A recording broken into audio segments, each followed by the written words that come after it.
மாப்பிள்ள, உங்கள் மேலே எனக்கு ரொம்ப மரியாதை இருக்கு. ஆனால் உங்கள் அம்மா பண்ண வேலை எங்களுக்கு கொஞ்சம் கூட பிடிக்கல. அவங்கள நாங்களாக ஒன்று இந்த வீட்டை விட்டு வெளியே அனுப்பலை. அவங்கள தான் எங்களை எல்லாம் முன்னாடி அவமானப்படுத்திட்டு இந்த வீட்டை விட்டு வெளியே போனாங்க அப்படின்னு சுதா வந்துட்டு ரவிக்கிட்ட சொல்ல, ரவி இதை கேட்டதும் எதுவுமே பேசாமல் நிற்க, அம்மா என்ன இருந்தாலும் இப்படி ஆண்டி வீட்டை விட்டு வெளியே போனதை நினைக்கும் போது ரவிக்கு கொஞ்சம் கவலையாக தான் இருக்குன்னு ஸ்ருதி சொல்லிட்டு இருக்காங்க.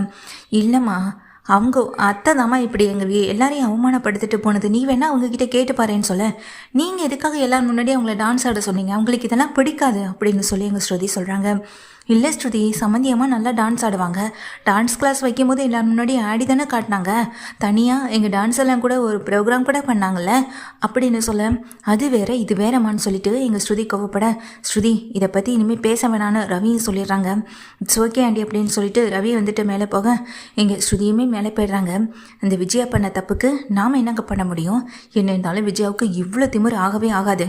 நம்மளை எல்லாரும் முன்னாடி அவமானப்படுத்திட்டு அந்த விஜயா என்னெல்லாம் சொல்லிட்டு தெரியுறான்னு எனக்கு தெரியவே இல்லைன்னு சொல்லி இங்கே வாசுதேவன் கிட்ட சுதா சொல்லும்போது, இந்த விஷயத்தை நம்ம பார்த்துக்கணுன்னு முடிவெடுத்துறாங்க வாசுதேவனும். ரவி சொல்கிறாங்க, ஸ்ருதி எனக்குமே இங்கே இருக்க கொஞ்சம் ஒரு மாதிரியாக தான் இருக்குது. மனோஜ் கூட ஷோரூமில் போய் தங்கியிருக்கான். ஏன் நம்மளால் நம்ம ரெஸ்டாரண்ட்டில் தங்க முடியாதா?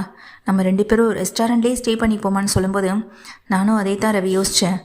நமக்கு இங்கே இருக்க வேணான்னு உனக்கு தோணுச்சுன்னா அப்படின்னு சொல்லும்போது, நீ இவ்வளோ சீக்கிரம் இந்த விஷயத்துக்கு ஒத்துப்பண்ணு நான் நினச்சி கூட பார்க்கல.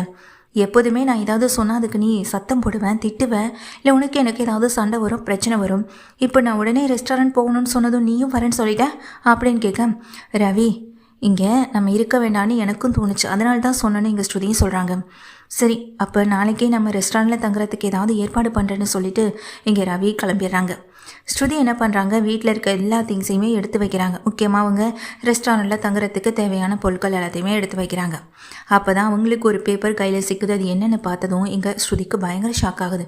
அப்பா அச்சான்னு சொல்லிட்டு கீழே ஓடி வராங்க. மம்மி என்ன இது அப்படின்னு சொல்லும்போது, என்னடி ஸ்ருதி என்ன விஷயம், எதுக்காக அப்படி சத்தம் போடுறேன்னு அங்கே கேட்குறாங்க சுதா அப்படி கேட்டதுமே அதுக்கு ஸ்ருதி வந்துட்டு இந்த பேப்பரை எடுத்து காட்ட, இதை பார்த்ததும் அவங்க அம்மா அப்பாவுக்கு 2 பேரும் அதிர்ச்சியாக இருக்குது. 2 பேருமே அதை வாங்க போகிறாங்க. ஆனால் ஸ்ருதி அதை கொடுக்காம இங்கே பிடுங்கிக்கவும் செய்கிறாங்க. அதை கையில் வச்சுக்கிட்டு நிற்கிறாங்க, இவங்க கையேந்தியப்படி நிற்கிறாங்க. ஆனால் அந்த பேப்பர் ஸ்ருதி கையில் தான் இருக்குது. ஸ்ருதி அதை கொடு அப்படின்னு அவங்க அப்பா கேட்கும்போது, கொடுக்க முடியாதுச்சா, கொடுக்க முடியாதுன்னு சொல்லிட்டு இருக்காங்க. அச்சா, நீங்களும் மம்மியும் சேர்ந்து இவ்வளோ பெரிய வேலை பார்த்துருக்கீங்க, உங்களுக்கு கொஞ்சம் கூட சரியாக தப்பான யோசிக்க கூடவா முடியாது அப்படின்னு சொல்லி கேட்க, இதை வச்சே என்னால் என்ன வேணாலும் செய்ய முடியும்னு சொல்கிறாங்க. ஸ்ருதி அது உனக்கு தேவையில்லாத விஷயம்னு சொல்ல, எது மம்மி தேவையில்லாத விஷயம்? அது என் புகுந்த வீடு, நான் வாழ்ந்துகிட்டு இருக்க வீடு. அந்த வீட்டை நீங்கள் வாங்கணும்னு நினைக்கிறது தப்பு இல்லையான்னு சொல்லி கேட்க, என்ன நான் கேட்ட உடனே அது எல்லாம் உனக்காக தானே என்கிட்ட சொல்ல போகிறீங்களா அப்படின்னு கேட்குறாங்க. இங்கே ஸ்ருதி நீயும் ரவியும் சந்தோஷமாக இருக்கணும். எங்களுக்கு அப்புறம் இந்த வீடு சொத்து பிஸ்னஸ்னு எல்லாம் உனக்கும் ரவிக்கு தான் வரப்போகுது. அப்படி இருக்கும்போது நீயும் ரவியும் இங்கே இருக்கிறதுல என்ன பிரச்சனை? நீங்கள் 2 பேரும் இங்கே இருந்தால் நாங்கள் சந்தோஷப்படுவோம் அப்படின்னு சொல்லும்போது, அப்போது அந்த வீட்டில் இருக்கவங்க அந்த வீட்டுக்கு போகக்கூடாது, அந்த வீட்டில் இருக்கவங்க அந்த வீட்டில் போய் சந்தோஷமாக வாழக்கூடாது. அதனால் இந்த ஃபினான்சியரை பார்த்து ஏலம் எடுக்கிறதுக்கு தேவையான எல்லா ப்ராப்பர்ட்டிஸையும் முடிச்சிட்டிங்க. எங்க பணத்தை நிறையா கொடுக்குறேன்னு சொன்னீங்களா அந்த வீட்டை விலைக்கு வாங்கி போகிறதுக்கு? அதுவும் உங்கள் பேர்லேயே அப்பா பேர்லேயே வாங்கினா விஷயம் தெரிஞ்சிடுன்னு வேறு ஒரு ஆள் மூலமாக அந்த வீட்டை வாங்கணுன்னு பிளான் பண்ணிட்டீங்க அப்படின்னு சொல்லும்போது, கேட்ட உடனேயே ஸ்ருதி உனக்காகவும் மாப்பிள்ளைக்காகவும் தாமான்னு சொல்லும்போது, எனக்காகவும் அவருக்காகவும் நீங்கள் செய்கிறீங்கன்னா நல்லதை செய்யணும். அதை விட்டுட்டு முத்து மீனா அங்கிள் ஆண்டின்னு எல்லாரும் எவ்வளோ கஷ்டப்பட்டுட்டு இருக்காங்க அந்த வீட்டை மீட்கணும்னு. ஆனால் நீங்கள் என்னடானா அந்த வீட்டை வந்துட்டு வேறு ஆள் மூலமாக விலைக்கு வாங்கணும்னு யோசிக்கிறது தப்பில்லைன்னு சொல்ல, ஸ்ருதி அன்னைக்கு நாங்கள் அவமானப்பட்டது எங்களுக்கு தான் தெரியும். உங்கள் அத்தை என்னமோ பெரிய நல்லவ மாதிரி இந்த வீட்டில் அந்த ஆட்டம் போட்டுட்டு எங்களை அவமானப்படுத்திட்டு தானே போனா. என்ன அந்த வீட்டில் முன்ன பின்ன யாரும் குடிச்சதே இல்லையா? ஏன் இந்த முத்து அந்த வீட்டுக்கு குடிச்சிட்டு வந்து பிரச்சனை பண்ணதே இல்லையா? என்னமோ எங்கள் வீட்டில் வந்தவங்க தான் எல்லாரும் குடிச்சிட்டு நடு வீட்டில் ஆட்டம் போடுறாங்கன்னு எல்லாரையும் அசிங்கப்படுத்திட்டு போகிறா. இதுக்கப்புறமும் நாங்கள் எப்படி அமைதியாக இருக்க முடியும்னு சொல்லிட்டு சுதா கேட்க, அதுக்கு ஒன்றே ஸ்ருதி சொல்கிறாங்க, அப்போது நீங்கள் பழி வாங்கணும்னு ஒரு நோக்கத்தோடு தான் இந்த வீட்டை வாங்கணும்னு ஒரு எண்ணத்தோட ஏலத்துக்கு போகிறதுக்கு முன்னாடியே இந்த வீட்டை விலைக்கு வாங்குறதுக்கு நீங்கள் அந்த ஃபினான்சியர் மூலமாக இப்படி போட்ட கையெழுத்து போட்ட ஒரு பேப்பரை ரெடி பண்ணியிருக்கீங்கன்னு சொல்லி கேட்குறாங்க. ஆமாண்ணா அவங்க அப்பா வாசுதேவன் சொல்லும்போது, இங்கே இந்த விஷயத்தை வந்துட்டு மேலே மாடியில் இந்த பார்த்ததுமே ஃபோன் பண்ணி ரவிக்கிட்ட சொல்லிட்டு தான் வந்திருப்பாங்க. ரவியும் இங்கே வீட்டுக்கு வந்துடுறாங்க. ரவி கூட முத்து மீனான 2 பேருமே வந்துடுறாங்க.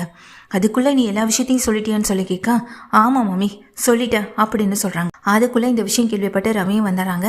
ரவி வந்ததும், என்ன ஆண்டி இதெல்லாம்னு சொல்லும்போது, இல்லை மாப்பிள்ள அது வந்துன்னு சொல்லும்போது, எதுக்கு சுதா தயங்குறேன், எல்லாம் நம்ம பொண்ணும் மாப்பிள்ளையும் நல்லா இருக்கணும்னு தானே நம்ம இதெல்லாம் பண்ணோன்னு சொல்ல, நாங்கள் நல்லா இருக்கணும்னா அந்த வீட்டுக்கு நீங்கள் ஏதாவது ஹெல்ப் பண்ணுனா நீங்கள் நல்லா இருக்கணுன்றதுக்காக பண்ணுறீங்கன்னு நாங்கள் யோசிச்சுக்கலாம். ஆனால் அந்த வீட்டை இன்னொருத்த பேரில் வாங்கணுன்னா அதுக்கு என்ன அவசியம் வருதுன்னு சொல்லி கேட்க, இல்லை மாப்பிள்ள எப்போதுமே விஜயா அது ஏன் வீடு ஏன் வீடுன்னு மூச்சுக்கு 300 தடவை இல்லை 1000 தடவை கூட சொல்லக்கூடிய ஆள்.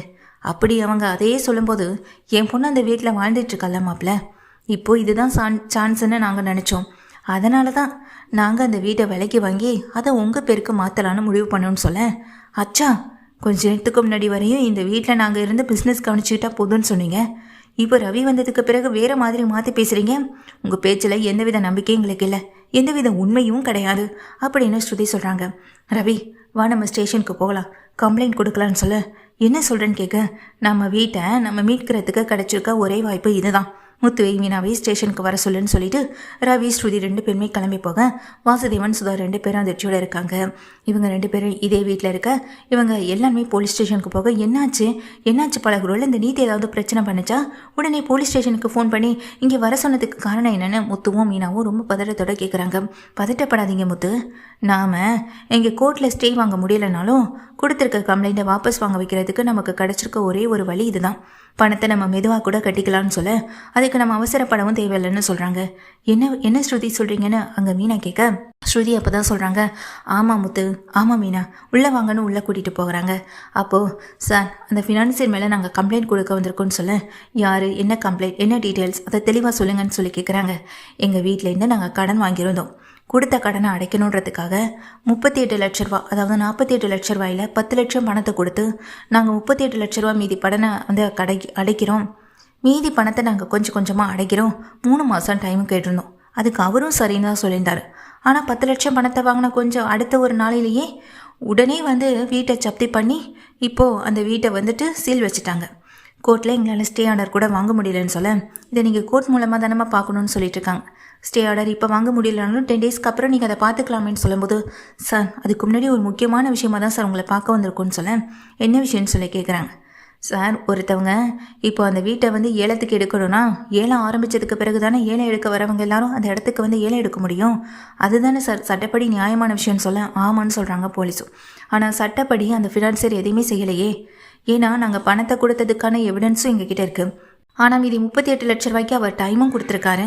ஆனால் அந்த டைம் முடிகிறதுக்குள்ளே எங்கள் வீட்டை இழுத்து சீல் வச்சு இங்கே பெரிய பிரச்சனையை உண்டு பண்ணிட்டாரு. சரிங்க சார், இதெல்லாம் அவர் விருப்பப்பட்டது போல் செய்கிறதாவே இருக்கட்டும். ஆனால் இங்கே கவர்மெண்ட்டுடைய எந்த விதமான ஒத்துழைப்பும் இல்லாமல் அவர் எப்படி சார் தனியாக ஒருத்தருக்கு இந்த வீட்டை விற்கிறதுக்கு அவர் முயற்சி பண்ணலாம்?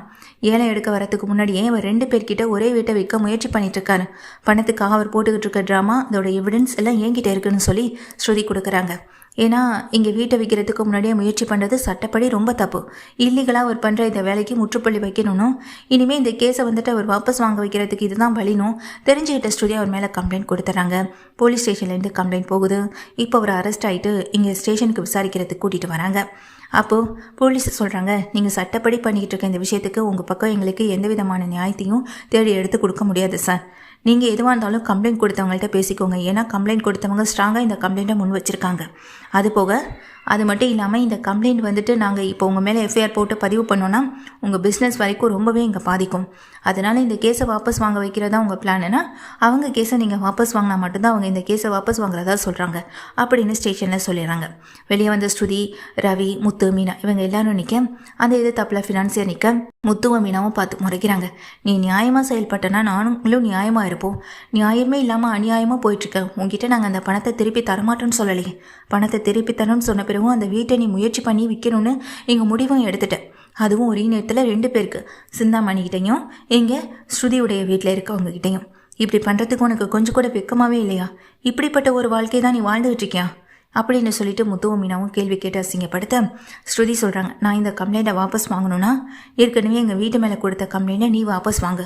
அதுதான் உனக்கும் நல்லது. எங்கள் வீட்டில் இருக்க அந்த வீடு எங்களுக்கு நாங்கள் இப்போ வந்துட்டு திரும்ப அந்த வீட்டுக்குள்ளே போகணுன்னா அது உன் கையில் இருக்குதுன்னு சொல்கிறாங்க. வேறு வழியே இல்லாத ஃபினான்சியர் சிந்தாமணிக்கு தெரியாமல் வேற இந்த வேலையை பார்த்துருக்காரு பணத்துக்காக. பணத்துக்காக இங்கே சிந்தாமணி ஒரு பக்கம் அந்த வீட்டை வந்துட்டு எடுத்துக்கிட்டால் சிந்தாமணி மட்டும்தான் எடுத்துக்க முடியும். அதனால் தனக்கு எதுவுமே லாபம் இல்லை. தான் வந்து மனோஜுக்கு கொடுத்த கடன் பணம் தான் வந்துட்டு திரும்ப வரப்போகுது. எக்ஸ்ட்ரா ஒரு 3 லட்சமோ 5 லட்சமோ தான் அந்த சிந்தாமணி தனக்கு கொடுப்பாங்க. ஆனால் இப்போது இந்த ஆள் வந்திருக்கவர் அதை விட ஹையான 40. நிச்சயமாக நம்ம கையில் ஒரு 20 lakhs இல்லை 50 lakhsக்குள்ளேயாவது பணம் வந்துட்டு போடலாம்.